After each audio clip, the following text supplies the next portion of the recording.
જય દ્વારકાધીશ મિત્રો કચ્છના એક નાના એવા ગામડામાં રહેતો મોહન એક સામાન્ય વણકણ હતો. હાથશાળા પર કપડાં વણીને તે માંડ 2 ટકનો રોટલો રળી શકતો હતો. પણ મોહનની આંખોમાં મોટું સપનું હતું. પોતાની પત્ની નિધિને ભણાવી ગણાવીને એક મોટી અધિકારી બનાવવાનું. નિધિ ભણવામાં ખૂબ તેજસ્વી હતી. મોહન રાત દિવસ જોયા વિના મજૂરી કરતો. હાથશાળ ચલાવીને તેના આંગળાઓમાંથી ઘણીવાર લોહી નીકળવા માંડતું. તેનો શ્વાસમાં રૂની રજકણો જવાથી તેને ખાંસીનો કાયમી રોગ લાગુ પડી ગયો હતો. પણ તેણે ક્યારેય ઉપશ્રદ્ધા નહોતી કરી. તેના પરિશ્રમ અને બલિદાનનું પરિણામ એ આવ્યું કે નિધિ જીપીએસસીની પરીક્ષા પાસ કરીને ગાંધીનગરમાં એક ઊંચા અધિકારી બની ગઈ. મોહનની ખુશીનો કોઈ પાર નહોતો. તેને લાગ્યું કે હવે તેમના દુઃખના દિવસો પૂરા થયા છે. પણ તેને કયા ખબર હતી કે સાચો સંઘર્ષ તો હવે શરૂ થવાનો હતો. એક દિવસ મોહન પોતાની પત્નીને મળવા તેના માટે ગામડેથી બનાવેલો તેમનો મનપસંદ શીરો લઈને ફાટેલા કપડાં અને ધાબળાવાળા ધૂળવાળા પગરખાં સાથે ગાંધીનગર તેની ઓફિસે પહોંચ્યો. ઓફિસના દરવાજે જ સિક્યુરિટી ગાર્ડે તેને રોકી લીધો અને અપમાનિત કર્યો. એટલામાં નિધિ તેની ગાડીમાંથી નીચે ઉતરી. તેની સાથે એક મોટા રાજનેતા મંત્રી રાઘવજી પણ હતા. મોહનને આશાભરી નજરે નિધિ સામે જોયું અને કહ્યું, નિધિ, જો હું તારા માટે તારો ભાવતો શીરો લાવ્યો છું. નિધિએ આસપાસ ઊભેલા મોટા અધિકારીઓ અને મંત્રીને જોયા. તેને આ ગરીબ પતિની શરમ આવવા લાગી. તેણે કઠોર અવાજમાં સિક્યુરિટીને કહ્યું, કોણ છે આ ગાંડો? આને અહીંથી ધક્કા મારીને બહાર કાઢો. મારી ઓફિસ પાસે આવા ભિખારીઓને ના આવવા જોઈએ. મોહન આ સાંભળીને શસ્તબંધ થઈ ગયો. જે પત્ની માટે તેણે પોતાની યુવાની અને સ્વાસ્થ્ય બંને નીચોવી નાખ્યા હતા, તે આજે તેને ઓળખવાનો પણ ઇનકાર કરી રહી હતી. મોહનની આંખોમાંથી તો આંસુ વહેવા લાગ્યા અને તે ભારે હૈયે પોતાના ગામ પાછો ફર્યો. ગામડે પહોંચીને મોહને પોતાની માતા કાશીબાને આખી ઘટના કહી સંભળાવી. કાશીબાની આંખો ભરાઈ આવી. તેમણે કહ્યું, બેટા, સત્તા અને પૈસાનો નશો બહુ ખરાબ હોય છે. તેણે આપણને ભૂલાવી દીધા છે. મોહન અને નિધિની એક 5 વર્ષની દીકરી હતી, આરુહી. આરુહી પોતાની દાદી અને પિતાનો જીવ હતી. થોડા દિવસો પછી નિધિ અચાનક ગામડે આવી, પણ તે સંબંધો સુધારવા નહોતી આવી. તેણે ઘરમાં પગ મૂકતા જ કહ્યું, મોહન, તારી અને મારી દુનિયા હવે અલગ છે. મારા સ્ટેટસમાં તારા જેવા અભણ અને ગરીબ માણસની કોઈ જગ્યા નથી. મેં છૂટાછેડાના કાગળો તૈયાર રાખ્યા છે.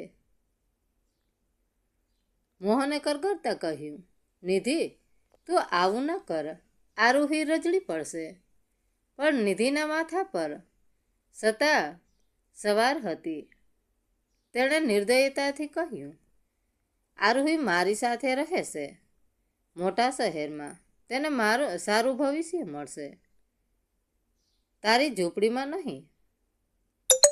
આરુહી રડતી રહી, દાદીને વળગીને કરગરતી રહી. મારે પપ્પા અને દાદી સાથે રહેવું છે. મમ્મી, મને ન લઈ જાઓ. પણ નિધિએ એક પોલીસ અધિકારીને બોલાવીને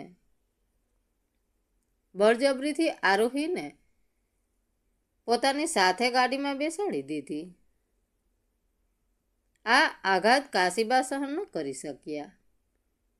દીકરીની જુદાઈ અને વહુના વિશ્વાસઘાતને કારણે એ જ રાત્રે કાશીબાને હાર્ટ એટેક આવ્યો અને તેઓ મોહનને એકલો મૂકીને આ દુનિયા છોડીને ચાલ્યા ગયા. મોહન હવે સાવ ભાંગી પડ્યો હતો. તેની માતા મૃત્યુ પામી હતી, પત્નીએ દગો આપ્યો હતો અને તેની વહાલી દીકરી પાછી છીનવાઈ ગઈ હતી. બીજી તરફ ગાંધીનગરમાં નિધિ પોતાના ઘમંડ અને મંત્રીએ સાથેની રંગરેલીમાં એટલી ડૂબેલી હતી કે તેને આરોહીની કોઈ પડી નહોતી. તેણે આરોહીને સાચવવા માટે એક આયા રાખી દીધી હતી. આરોહી રોજ રાત્રે પોતાના પિતા અને દાદીને યાદ કરીને છુપી રીતે રડતી. તે ધીમે ધીમે અંદરથી સાવ ખોખલી અને બીમાર થવા લાગી. એક દિવસ આરુહીને શાળામાં અચાનક ચક્કર આવ્યા અને તે બેભાન થઈ ગઈ. હોસ્પિટલમાં તપાસ કરતા સત્ય સામે આવ્યું કે આરુહીને બ્લડ કેન્સરની છેલ્લા સ્ટેજની બીમારી હતી.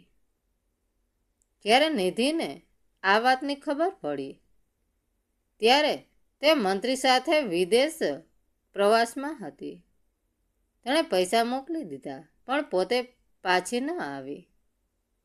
મોહનને જ્યારે ગામડે આવા સમાચાર મળ્યા ત્યારે તે પગમાં ચંપલ પહેર્યા વિના જ ગાંધીનગરની હોસ્પિટલ તરફ દોડ્યો. હોસ્પિટલના કાચ પાછળ પોતાની દીકરીને વેન્ટિલેટર પર જોઈને મોહન પોક મૂકીને રડી પડ્યો. તેણે ડૉક્ટરના પગ પકડી લીધા. સાહેબ, મારું લોહી લઈ લો, મારી કિડની કાઢી લો, પણ મારી દીકરીને બચાવી લો. પરંતુ સમય ઘણો વીતી ગયો હતો. આરુહીએ થોડીવાર માટે આંખો ખોલી. તેણે કાચની બહાર ઊભેલા પોતાના પિતાને જોયા. તેની નાનકડી આંખોમાંથી એક આંસુ સરી પડ્યું. તેણે ધીમા અવાજે કહ્યું, પપ્પા, તમે આવી ગયા? મને બહુ ડર લાગે છે. મને આપણી ઝૂંપડીમાં લઈ જાવ ને પપ્પા. અને આટલું બોલતા જ આરુહીના શ્વાસ કાયમ માટે થંભી ગયા. મોહન કાચ સાથે માથું પછાડીને લોહીલુહાણ થઈ ગયો. તેની દુનિયા કાયમ માટે ખતમ થઈ ગઈ હતી. દીકરીના મૃત્યુ પછી મોહન સાવ ખાલીપો અનુભવવા લાગ્યો. તેણે જીવનનો મોહ છોડી દીધો હતો, પણ તેણે પોતાની આરુહી જેવી બીજી અનાથ અને બીમાર બાળકીઓ માટે કંઈક કરવાનું નક્કી કર્યું. મોહને પોતાની બધી જ જમીન અને ઘર વેચીને એક નાનકડો આશ્રમ શરૂ કર્યો. આરુહી આશ્રમ, જ્યાં તે ગરીબ અને કેન્સર પીડિત બાળકોની સેવા કરવા લાગ્યો. સમયનું ચક્ર ફર્યું. નિધિના પાપનો ઘડો ભરાઈ ગયો હતો. જે મંત્રી રાઘવજીના સહારે તે ઉડતી હતી, તે જ મંત્રીએ એક મોટા કૌભાંડમાં નિધિને ફસાવી દીધી. બધા જ પુરાવા નિધિની વિરુદ્ધ ઊભા કરવામાં આવ્યા. નિધિની નોકરી ગઈ. તેની બધી જ સંપત્તિ જપ્ત થઈ ગઈ અને તેને 7 વર્ષની જેલની સજા થઈ.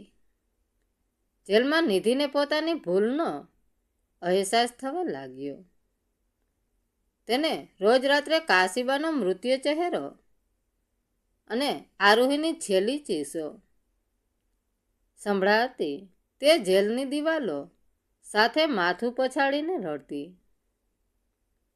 જેલમાં ખરાબ ભોજન અને માનસિક તણાવને કારણે તેને ગંભીર બીમારી લાગુ પડી ગઈ.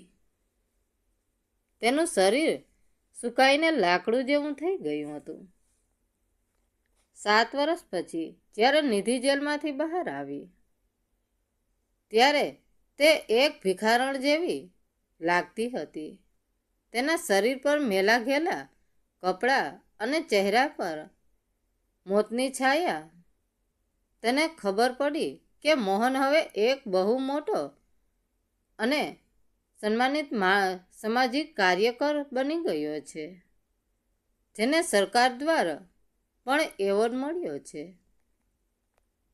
નિધિ રડતી રડતી ભટકતી આરોહીના આશ્રમના દરવાજે પહોંચી.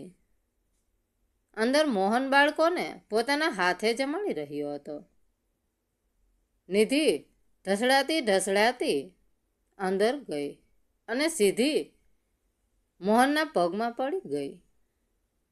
મોહન, મને માફ કરી દે. મારા ઘમંડે અને મારા પાપે મારી દુનિયા છીનવી લીધી છે. આપણી દીકરીનો જીવ લીધો. હું પાપણી છું. મને માફ કરી દે. તે ચોધારે આંસુએ રડવા લાગી. મોહને ધીમેકથી પોતાના પગ પાછળ ખેંચી લીધા. તેની આંખોમાં ન તો ગુસ્સો હતો, ન તો પ્રેમ, બસ એક ભયંકર શૂન્યતા હતી. તેણે અત્યંત શાંત અવાજમાં કહ્યું, જે પગમાં તું અત્યારે પડી છે નિધિ, આ એ જ પગ છે જે તારી ઓફિસની બહાર તારા એક દર્શન માટે તરસી રહ્યા હતા. જે આંસુ તું અત્યારે સારી રહી છે, એ જ આંસુ મારી આરોહીએ તારી યાદમાં હોસ્પિટલના બિછાને સાર્યા હતા. તે માત્ર મારો વિશ્વાસ નથી તોડ્યો, તે એક મા તરીકેનું પવિત્ર રૂપ પણ કલંકિત કર્યું છે. હું તને માફ તો કરી દઉં, પણ શું તું કાશીબાનો જીવ અને મારી દીકરી, મારી આરોહીનો શ્વાસ પાછો લાવી શકીશ? નિધિ પાસે કોઈ જવાબ નહોતો. તે જમીન પર માથું મૂકીને રડતી રહી. મોહને આશ્રમના એક સેવકને બોલાવીને કહ્યું, આ બહેન ખૂબ બીમાર છે. એમને ભોજન કરાવો અને દવાખાનામાં દાખલ કરાવો. પણ આશ્રમના બાળકોથી એમને દૂર રાખજો. કંઈક કોઈ બાળકની ખુશીને એમની નજર ન લાગી જાય. આ શબ્દો નિધિના હૃદયને આરપાર નીકળી ગયા. તે સમજી ગઈ કે તેણે મોહનને જીવતે જીવ મારી નાખ્યો હતો. થોડા જ દિવસોમાં પસ્તાવાની આગમાં બળતી નિધિ હોસ્પિટલના એક અવારું ખૂણામાં તડપડીને મૃત્યુ પામી. તો મિત્રો, આ વાર્તા આપણને એ શીખવે છે કે વ્યક્તિ ગમે તેટલો મોટો બની જાય, પણ તેણે પોતાના સંસ્કાર અને ખરાબ સમયમાં સાથ આપનારને ક્યારેય ન ભૂલવા જોઈએ. સત્તા, પૈસો અને ખોટા સંબંધોનો નશો જ્યારે ઉતરે છે, ત્યારે માણસ પાસે ન તો કોઈ સંબંધ બચે છે, ન તો કોઈ આશરો. અહંકાર અને સ્વાર્થ હંમેશા વિનાશ તરફ જ દોરી જાય છે. તો મિત્રો, વાર્તા કેવી લાગી? સારી લાગી હોય તો કોમેન્ટ કરીને જરૂર જણાવજો. ધન્યવાદ મિત્રો. રાધે રાધે. જય દ્વારકાધીશ.